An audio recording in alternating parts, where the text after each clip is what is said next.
Hello guys, இன்னைக்கு நம்ம சேனல்ல என்ன ரெசிபி பார்க்க போறோம்னா குடைமிளகாய் தயிர் குழம்பு ரெசிபி தான் பார்க்க போறோம். அதுக்கு முன்னாடி சேனல் இன்னும் சப்ஸ்கிரைப் பண்ணலைன்னா சப்ஸ்கிரைப் பண்ணிக்கோங்க. வாங்க வீடியோக்குள்ள போலாம். ஃபர்ஸ்ட் இதுக்கு கேப்சிகம் நல்லா நீளமா கட் பண்ணி வச்சுக்கோங்க. அதுக்கப்புறம் வெங்காயம், வேர்க்கடலை, மிளகாய் தூள், மஞ்சள் தூள், மல்லித்தூள், உப்பு, அதுக்கப்புறம் எண்ணெய் ஆட் பண்ணிட்டு நல்லா மிக்ஸ் பண்ணி தனியாக எடுத்து வச்சுக்கோங்க. கேப்சிகமை நீங்கள் மேரினேட் பண்ணிட்டு குக் பண்ணாலும் ஓகே, இல்லை அப்படியே குக் பண்ணாலும் ஓகே, அது உங்கள் இஷ்டம் தான். இப்போ ஒரு கடாயில் எண்ணெய் ஆட் பண்ணிட்டு சீரகம், பூண்டு, கருவேப்பிலை, பச்சை மிளகாய், அதுக்கப்புறம் நம்ம ரெடி பண்ணி வச்சிருக்க கேப்சிகம் ஆட் பண்ணிட்டு நல்லா வதக்கிட்டு ஒரு 10-15 நிமிஷம் நல்லா வேக வச்சு எடுத்துக்கோங்க.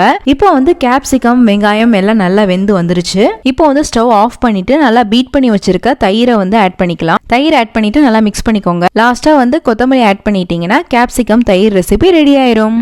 இது சப்பாத்தி ரொட்டிக்கெல்லாம் சூப்பரா இருக்கும். கண்டிப்பா ட்ரை பண்ணி பாருங்க.